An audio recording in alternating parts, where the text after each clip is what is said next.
America की धरती से जोहार दोस्तों। अगर आप अमेरिका काम करने आना चाह रहे थे, पढ़ने आना चाह रहे थे, घूमने आना चाह रहे थे और अमेरिका के वीज़ा के लिए अप्लाई कर रहे थे, और अगर आपको जिस वेबसाइट में अप्लाई कर रहे थे अगर कुछ दिक्कत आ रहा होगा तो घबराने की ज़रूरत नहीं है, क्योंकि एक नया नियम आया है। अमेरिका के वीज़ा के लिए जब अप्लाई करते हैं उसके लिए जो वेबसाइट था उसमें बदलाव हुआ है और बिल्कुल नया वेबसाइट आया है। तो उस वेबसाइट में बहुत सारे बदलाव भी हुए हैं। तो अगर आपको जो भी वीज़ा बुकिंग्स है या फिर कि आपको जो वीज़ा इंटरव्यू के लिए जो स्लॉट्स बुकिंग करना होता था, आपके प्रोफाइल में कुछ बदलाव करना होना था, उन तमाम चीज़ों में ढेर सारे नए नियम आए हैं। तो आज के इस वीडियो में लाइव पूरी डिटेल के साथ आपको बताने वाला हूं कि ये जो नया नियम आया है यूएस में कोई भी वीज़ा अप्लाई करने के लिए, जो नया वेबसाइट आया है उसमें क्या क्या बदलाव हुआ है। तो ये बहुत ज़रूरी और जानकारी से भरपूर वीडियो है, तो प्लीज़ आप वीडियो में आखिरी तक बने रहना और किसी भी तरीके के जो बदलाव हैं उसको स्टेप बाय स्टेप आप डिटेल में इस वीडियो में समझ पाएंगे। तो चलिए फिर वीडियो को लाइव शुरू करते हैं। तो सबसे पहले उन दोस्तों के लिए जिन्होंने कभी अप्लाई नहीं किया है अमेरिका के में किसी भी तरीके के वीज़ा के लिए, तो मुख्यतः इसमें 2 स्टेप्स होते हैं। स्टेप्स तो बहुत सारे हैं लेकिन मुख्य रूप से 2 स्टेप्स होते हैं जिसको समझना ज़रूरी है। तो पहला, जब अप्लाई करते थे पहले, तो सबसे पहले क्या करना होता है, आपको DS 160 फॉर्म भरना पड़ता है। वो एक तरीके का ऐसा फॉर्म है जिसमें आपके बारे में सारी जानकारी भरनी होती है। दूसरा होता था, एक वेबसाइट है जहाँ पर जाकर आपको वीज़ा अपॉइंटमेंट के लिए, मतलब जहाँ पर आपका वीज़ा इंटरव्यू होना है उस वेबसाइट में जाकर आप भरते थे। तो ये 2 स्टेप्स हुआ करता था। पहले आप DS 160 फॉर्म भरेंगे, उसका कंफर्मेशन मिलेगा, फिर एक वेबसाइट में जाकर आप वीज़ा अपॉइंटमेंट और वीज़ा का फ़ीस भी भरेंगे। तो ये जो दूसरा वेबसाइट है उसमें बदलाव हुआ है, ठीक है। पहला जो DS 160 था वो सेम का सेम है। अभी मैं लाइव आपको दिखाऊंगा कि मैं क्या बात कर रहा हूँ, आप खुद भरते हुए तो आपको ज़्यादा बेहतर तरीके से समझ में आएगा। तो चलिए फिर मैं लाइव दिखाता हूँ आपको। तो सबसे पहले इसका सरल तरीका ये है कि जैसे आप लोगों को लाइव दिख रहा होगा, अगर आपको सर्च करने में दिक्कत होता है आप अपने गूगल पे जाएंगे और DS 160 फॉर्म बस सर्च करेंगे तो इस तरीके का दिखेगा। ये इनका पेज है, ऑफिशियल पेज travel.state.gov, ठीक है। उसको डायरेक्ट आप सर्च करेंगे तो भी आ जाएगा या ऐसे भी कर सकते हैं।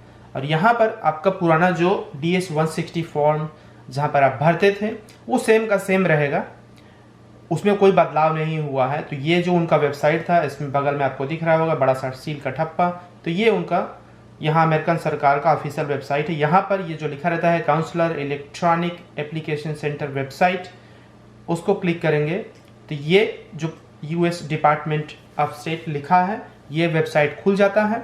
और यहीं पर से आप किसी भी वीज़ा के लिए DS 160 फॉर्म भर सकते हैं। तो इसमें किसी तरीके का कोई बदलाव नहीं है। यहाँ पर आप चूज़ कर सकते हैं इंडिया, जिसने भरा होगा पहले उसको पता होगा। इंडिया के अलग अलग सेंटर का इसमें नाम रहता है, इंडिया, चेन्नई, कोलकाता, मुंबई, न्यू दिल्ली, ऐसे, ठीक है। और फिर जो भी है इसको आप फॉलो कर सकते हैं। तो इसमें कोई बदलाव नहीं हुआ, DS 160 फॉर्म को यहाँ पर भरा जाता है। तो जो बदलाव हुआ है वो हुआ है CGI पोर्टल में।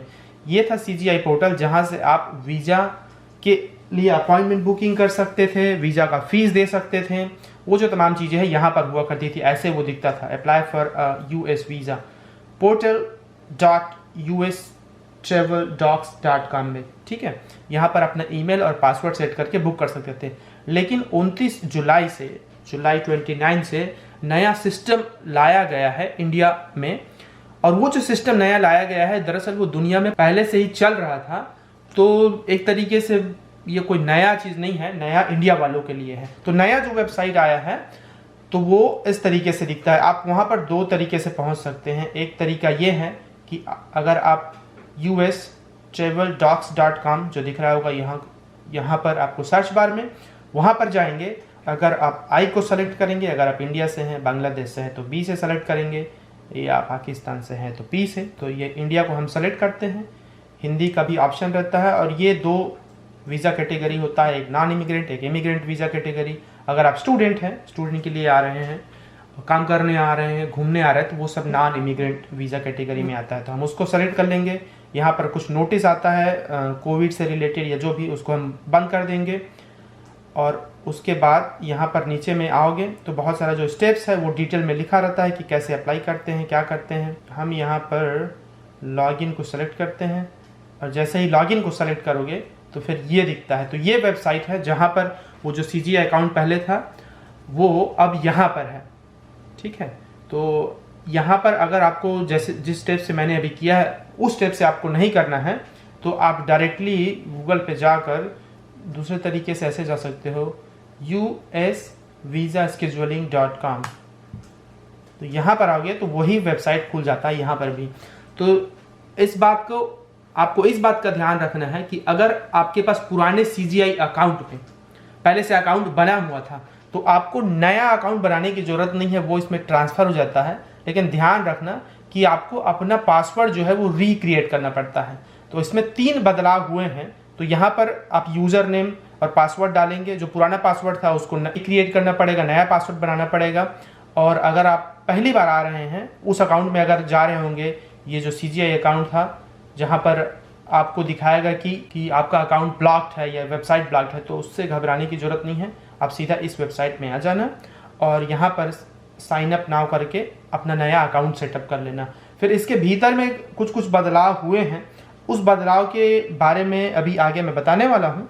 तो वीडियो में आप आखिरी तक बने रहना, जाना मत कहीं, क्योंकि बहुत ज़रूरी इन्फॉर्मेशन आपको इस वीडियो में मिलेगा अभी। वैसे अगर आप मेरे चैनल में नए होंगे तो मैं यहाँ अमेरिका के बॉस्टन शहर में रहता हूँ और अमेरिका में जो भी जॉब, एजुकेशन, वीज़ा से संबंधित बहुत छोटी जानकारियाँ हैं, उन जानकारियों के बारे में बहुत बेसिक लेवल पर हिंदी में जानकारी देते रहता हूँ, जो शायद थोड़ा बहुत आपके काम आ जाए। और काम आ जाए तो चैनल से बने रहना, और चैनल में ऑलरेडी पहले से जुड़े हुए हो तो जो बेल आइकन है उसको दबा दिए रहना, ताकि आप और हम आगे की वीडियोस में भी साथ में बने रहें। वीडियो को बहुत लंबा नहीं खींचूंगा, कोशिश करूंगा जो पॉइंट्स है, मेन पॉइंट्स हैं, उस पर फोकस करता हूं। तो इस वेबसाइट में 3-4 जो प्रमुख बदलाव हुए हैं उसी के बारे में मैं बताता हूं। तो पहला जो बदलाव वो ये है कि जो पुराना वेबसाइट था, CGI अकाउंट था, और ये जो नया जो वेबसाइट आया है usvisascheduling.com, जो कि माइक्रोसॉफ्ट के द्वारा ओन किया जाता है वेबसाइट जो है एक तरीके से, तो कथित रूप से ये बेहतर वेबसाइट है। अब है कि नहीं है वो तो पता चलेगा, लेकिन है ऐसा माना जाता है। तो इस वेबसाइट में पहले उसमें क्या होता था, आप अपना लॉगिन और पासवर्ड सेटअप करते थे, लेकिन और एक सिक्योरिटी क्वेश्चन रहता था। तो इसमें 3 सिक्योरिटी क्वेश्चन है बजाय कि 1 सिक्योरिटी क्वेश्चन। तो आप भूल मत जाए, इसलिए कहीं पर भी नोट में आप रख लिए रहना कि 3 सिक्योरिटी क्वेश्चन आपको इसमें सेट करना पड़ता है। जब इस वेबसाइट में आप लॉगिन कर लेते हैं तो आपको पेमेंट देना होता है, जो वीज़ा फीस का। तो पहले क्या था, उसमें क्रेडिट कार्ड और डेबिट कार्ड ऑप्शन नहीं हुआ करता था, लेकिन इस नए पोर्टल में क्रेडिट कार्ड या डेबिट कार्ड से भी आप पे कर सकते हैं। चूँकि अभी ये वेबसाइट एकदम नया है, सिर्फ 2 दिन हुआ है, तो कुछ चीज़ें अभी थोड़े से धीरे तरीके से चल रही है। बहुत लोगों के अलग अलग एरर दिखाते हैं कि सॉरी पेमेंट एक्सेप्टेबल नहीं है या कुछ भी, तो उससे घबराने की ज़रूरत नहीं है, क्योंकि ये शायद बहुत लोग फेस कर रहे होंगे, तो आप नए अकेले नहीं हैं। इसके लिए आप इसमें जो तीसरा बदलाव है वो ये है कि इसमें बगल में आपको जो प्रोफाइल जहाँ पर अपडेट का ऑप्शन रहता था, उसके बगल में आपको एक सपोर्ट टीम है, उनको ईमेल कर सकते हैं आपका जो भी एरर दिखा रहा होगा, और वो 24 घंटे के अंदर में जवाब देते हैं। तो मुझे लगता है कि ये जो छोटे एरर हैं वो जल्द ही ठीक हो जाएगा। और जब पेमेंट आप करते हैं तो वो तुरंत नहीं दिखाता है वो कि आपने पेमेंट कर दिया है, उनके वेबसाइट में रिफ्लेक्ट होने में थोड़ा सा टाइम लगता है, तकरीबन 24 से 36 घंटे तक का समय लग सकता है, 48 घंटे तक का, मतलब 2 दिन का। तो उससे भी घबराने की ज़रूरत नहीं है कि पेमेंट नहीं दिखा रहा है, वो दिखाएगा, थोड़ा टाइम लगता है। चूँकि वेबसाइट अभी नया है तो धीरे धीरे शायद ये ठीक हो जाए। एक और बहुत ज़रूरी बदलाव जो हुआ है इसमें वो ये है कि पहले वो जो पुराना वेबसाइट था CGI अकाउंट वाला, उसमें आप अपना प्रोफाइल अपडेट कर सकते थे, कुछ इन्फॉर्मेशन उसमें बदल सकते थे, लेकिन इसमें ऐसा नहीं कर सकते हैं। आपका जो प्रोफाइल सेट हो गया है, आपको अपना जो DS-160 का जो कन्फर्मेशन नंबर था उसको अपडेट करना है, कुछ नया नंबर डालना है, तो वो नहीं कर सकते हो खुद से। तो ये एक ध्यान रखने वाली बात है। इसको फिर भी अपडेट किया जा सकता है, उसके 2 तरीके हैं। पहला तरीका ये है कि आप जो इन सपोर्ट सिस्टम है उनको ईमेल कर सकते हैं, और या फिर जब आप बायोमेट्रिक्स के अपॉइंटमेंट में जाते हैं, इंडिया में वीज़ा के अपॉइंटमेंट के लिए 2 तरीके का अपॉइंटमेंट होता है। पहला, आप जब फिंगरप्रिंटिंग के लिए जाते हैं, आपका फ़ोटो लिया जाता है, आपका जो भी डॉक्यूमेंट्स है वो चेक करते हैं, उसको बायोमेट्रिक्स बोलते हैं। दूसरा, जो इन पर्सन इंटरव्यू होता है वीज़ा के लिए, वो। तो बायोमेट्रिक्स में जब जाते हैं तो वहाँ पर भी आप अपना प्रोफाइल अपडेट करवा सकते हैं, जो भी अपडेट आपको करवाना है। जो DS-160 का कन्फर्मेशन था उसमें कुछ बदलाव करने हैं तो वो वहाँ पर संभव है। तो ये 2 तरीके से आप उसमें बदलाव कर सकते हैं। तो मोटा मोटी तौर पर यही कुछ छोटे बदलाव हैं।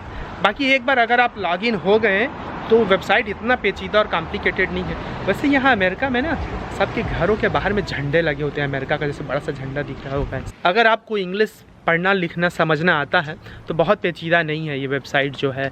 और जैसे मैं बता रहा था कि ये वेबसाइट जो है पहले से ही दुनिया भर के देशों में यूज़ किया जाता रहा है और अब ये इंडिया में भी लॉन्च हुआ है। तो अच्छी बात है कि दुनिया भर के अलग अलग देश में जो सिस्टम है वही सिस्टम इंडिया में भी है। थोड़ा टाइम लगेगा और जो वीज़ा स्लॉट्स बुकिंग होती थी उनके लिए भी ये सीखने की चीज़ें हैं कि जो एजेंट्स हुआ करते थे वो भी अभी इस वेबसाइट को शायद सीखने में थोड़ा टाइम लगेगा। तो अभी फ़िलहाल थोड़ी बहुत आपाधापी मची हुई है, सबके लिए है, वो सबके लिए सीखने टाइप का टाइम है। अभी कम से कम 1-2 हफ्ते तक थोड़ा सा लगेगा कि उसमें क्या क्या स्टेप्स है, पर जैसे मैंने कहा बहुत पेचीदा नहीं है, आसानी से सीखा जा सकता है। तो चलिए फिर आज की वीडियो को यहीं तक रखता हूँ दोस्तों। आई होप कि आज की इस वीडियो से आपको थोड़ी बहुत भी यूज़फुल जानकारी मिली हो। बाकी वीज़ा के नियम में जो भी बदलाव आएंगे या जो भी अपडेट आएगा यहाँ के US वीज़ा इमिग्रेशन डिपार्टमेंट से, तो वो मैं अपने वीडियोस में देता रहूँगा। और बाकी किसी तरीके की जो भी अपॉर्चुनिटीज़ होती है यहाँ पर उन सब चीज़ के बारे में वीडियोस आती रहेंगी। और चैनल से आप जुड़े नहीं हैं तो अभी भी मौका है कि आप चैनल से जुड़ जाए। बाकी मिलेंगे अगले वीडियो में अमेरिका की किसी नई जगह को दिखाते हुए, कुछ नई जानकारी देते हुए। बहुत शुक्रिया और जोहार और बहुत सारा गुड लक। अगर आप अमेरिका के स्टूडेंट वीज़ा के लिए अप्लाई कर रहे थे और अगर आप बॉस्टन आते हैं तो मैसेज ज़रूर करना। उम्मीद है कि हम मिल पाएंगे और मिल पाएंगे तो आपके साथ भी फिर इस तरीके की वीडियोस बना पाएंगे कि आपका एक्सपीरियंस कैसे रहा था यहाँ अमेरिका आने का। Con tus labios que vale mucho pena, media botella pensando en